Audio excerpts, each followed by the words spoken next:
سعيد بالتواجد إلى جانب زميلتي وزميلي الأستاذ فيرانو، وشكرا للقائمين على هذا العرض التوجيهي لكلية العلوم القانونية والاقتصادية والاجتماعية غدال الرباط. بحكم تخصص القانون العام كأحد الاختيارات الأساسية، سأركز على ما يتعلق بهذا التخصص المعرفي، مع إشارة إلى أن هناك مسلك مشترك مع شعبة القانون الخاص. المداخلة في هذا العرض سأركز على نقطتين: أولا، لماذا أهمية هذه الدراسات القانونية إجمالا والقانون العام بالخصوص، ثم في الجانب الثاني تقديم العرض البيداغوجي المفتوح في كلية العلوم القانونية والاقتصادية والاجتماعية في سنة 2021-2022، أي الموسم الدراسي المقبل. وهنا أتوجه إلى عزيزتي وأعزائي التلاميذ من أجل إبراز عناصر القوة وأيضا المنافذ المحتملة لاختيار تخصص الدراسات القانونية. عندما نتحدث حول الدراسات القانونية والسياسية، نتحدث عن اختيارين كبيرين: القانون العام والقانون الخاص. فنقول القانون العام هو قانون الدولة على الأقل، لأنه يركز على السلطة، على الإدارات، مجال العلاقات الدولية، مجال العلوم السياسية، مجال التنظيم المالي، وأيضا مجالات ترتبط بعمل أشخاص المعنوية العامة، الدولة، الجامعات الترابية، المؤسسات العمومية. والقانون الخاص كما ستفسر ذلك الزميلة الأستاذة إلهام حمدي يرتبط بمجالات معرفية في الدراسات القانونية كالقانون التجاري، القانون المدني، قانون الشغل ومقتضيات الجديدة.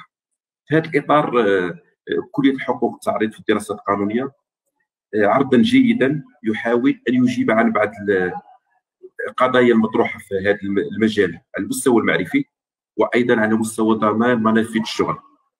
في هذا الإطار أقول أن الدراسات القانونية اليوم كما هي مقدمة في عرض الكلية، والتي ربما نحن في حاجة إلى تطويرها أكثر، تقدم عرضا إيجابيا.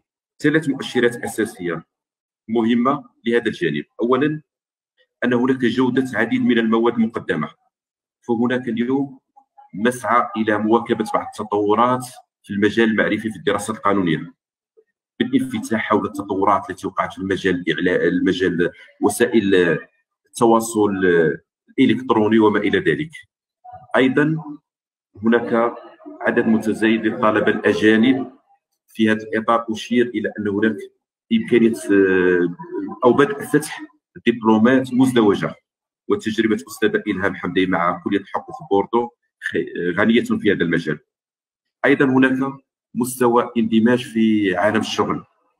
أشير إلى أن هناك عديد من المجالات القانونية توفر إمكانية الوصول إلى بعض المهن ذات الطابعة القانونية، سواء في مجال الإدارات، في مجال المهن الحرة، في مجال القضاء، في مجال المحاماة، التوثيق إلى ذلك. إذا هناك عرض مغري بالنسبة لهذا الجانب. عندما نتكلم حول الدراسات القانونية في القانون العام، قبل أن أشير إلى مجال التخصص، أشير إلى أننا في الكلية هناك نستمر في إطار عرض LMD، نظام إجازة الماستر الدكتور. في هذا الإطار هناك نوعين من الإجازات: إجازة التميز في العلوم السياسية، وهناك الإجازة في الدراسات الأساسية. إجازة التميز في العلوم السياسية هي مفتوحة باللغة الفرنسية، وهي على سبيل أن عدد منتقات، هناك عدد محدود يتم من خلال، وهي مفتوحة لجميع التلاميذ الحاصلين على البكالوريا في المغرب.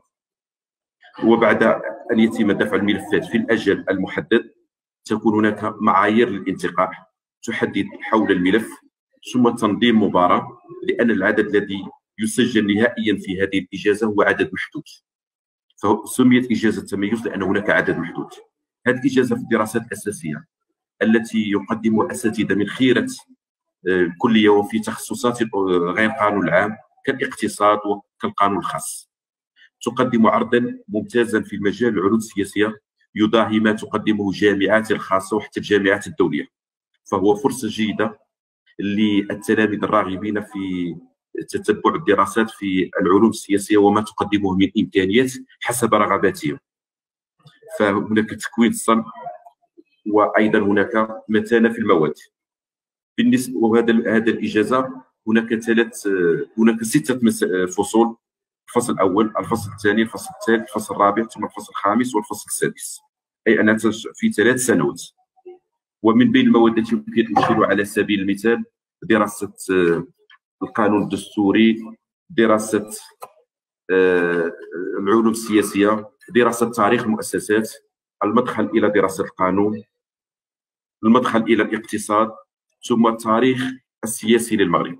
هذه على سبيل المثال لبعض الوحدات في هذا الجانب.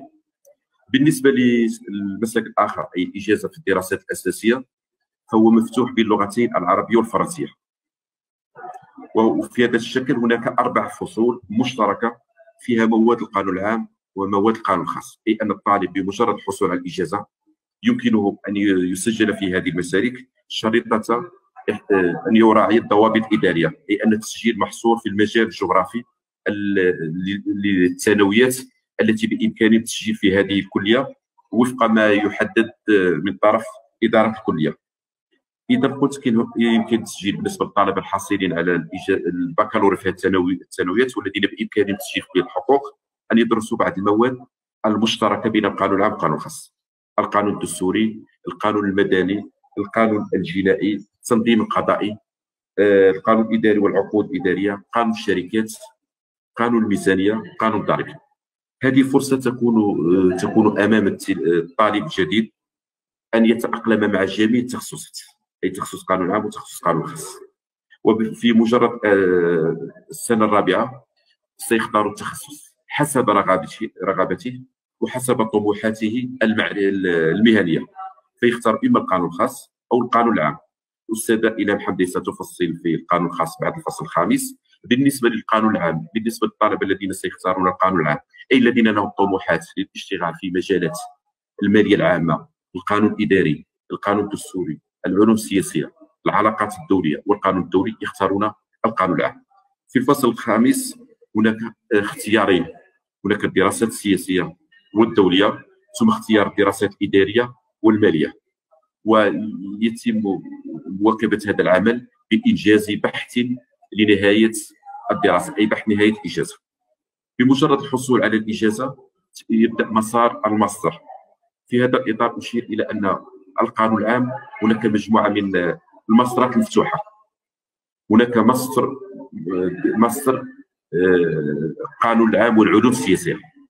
هذا الماستر يفتح في وجه جميع الطلبه الحاصلين على الاجازه في جميع تراب المغرب، اي ان هناك امكانيه انفتاح الجامعه حتى خارج حاصل الاجازه في كليه الحقوق. هذا الماستر فيه دوره مشتركه تدرس فيها بعض المواد الاساسيه بشكل معمق: القانون الدستوري، القانون الاداري، المدخل الى علم السياسه، القانون الدولي العام، ثم الماليه العامه. بعد الفصل الاول يكون الطالب امامه امكانيه اختيار احدى المسارين: مسار الدراسات الاداريه والماليه، هنا يبدا التخصص، ثم مسار الدراسات السياسيه والدوليه. اذا نقول ان القانون العام يفتح مسارين: مسار الدراسات السياسيه والدوليه اي دراسه العلوم السياسيه، العلاقات الدوليه، القانون الدولي، دراسه المناطق، القانون الدولي الاقتصادي، القانون الدولي حقوق الانسان، القانون الدولي البيئي والى ذلك. بينما في الدراسات الاداريه والماليه يركز على دراسه مواد الماليه العامه ومواد القانون الاداري، مثل دراسه القانون الضريبي، دراسه الماليه المحليه، دراسه قانون الصفقات العموميه، قانون التعمير. اذا هناك اختيارات في هذا الجانب. اضافه الى ماستر القانون العام والعلوم السياسيه هناك ماستر متخصص، ماسترات متخصصه. هناك ماستر بالعربيه حقوق الانسان والقانون الدولي الانساني. هذا الماستر الذي هو مفتوح كما قلت لجميع طلبه الاجازه بعد معايير الانتقاء واختيار عدد محدود. غالبا يتحدد هذا الماستر الطلبه في عدد بين 25 و 30 طالبا بناء على انتقاء الملفات، ثم ايضا مباراه كتابيه، ثم لقاء مقابله شفويه. هذا الماستر يمنح امكانيه بالنسبه للراغبين فيه في قضايا حقوق الانسان وقضايا القانون الدولي الانساني ومجالات مرتبطه بالقضايا الحقوقيه. ثم ايضا الماستر القانون العام يقدم عرضا اخر في امكانيه الماستر، وماستر الماليه العامه فينونس بيبليك اي فيسكاليتي، وهو بالقسم بالفرنسيه مفتوح للحاصلين على الإجازة في القانون العام والاقتصادي والقانون الخاص، ويوفر عرضا دقيقا لاختيار المالية العامة، لأن العرض الأول بالنسبة لمصر القانون العام يصبح المادة المالية العامة هي فقط جزء من الدراسات الإدارية والمالية، بينما هذا الماستر يتوسع في التدقيق في وحدات المالية العامة والضريبة، مثل دراسة نظرية المالية، علم المالية، التشريع المالي، النظرية العامة للضريبة، تحليل نظرية الخزينة، التحليل الاقتصادي للمالية العامة. إذا هناك عرض دقيق في مجال المالية العامة. الماستر الرابع وهو أيضا بالفرنسية يتعلق بماستر Administration internationale et gestion des partenariats dans l'espace méditerranéen. يقدم دراسة في مجال متعلق بالإدارة الدولية وبتدبير الشراكة بين المغرب والفضاء الأوروبي، فيقدم مواد من قضية الشراكة الأورو متوسطية، كيفية تدبير علاقة الشراكة الأورو متوسطية، السياسات العمومية الاتحاد الأوروبي، الوظيفة القضائية الدولية. إذا هناك عرض واسع يقدم القانون العام. قبل أن أختم أشير إلى أن مجال القانون العام هو مجال مهم، سواء ارتباطا بالحاجة إلى تعميق المعارف النظرية، لأننا في أمس الحاجة إلى باحثين جيدين يدرسون القضايا السياسية، القضايا الإدارية، والقضايا المالية والمجال الدولي، لأن اليوم المغرب يحتاج إلى خبرات في هذا المجال. وأعتقد أنه هذا الاختيار لن يندم عليه الطالب، شريطة أن يكون حب إلى هذا المجال. وارتباطا بمنافذ الشغل، فإن القانون العام كحق المعرفي يفتح الفرصة للوصول إلى الإدارات، إمكانية الاشتغال في بعض المهن الحرة وما إلى ذلك. وأعود إليكم بكلمة السيد نائب العميد محترم.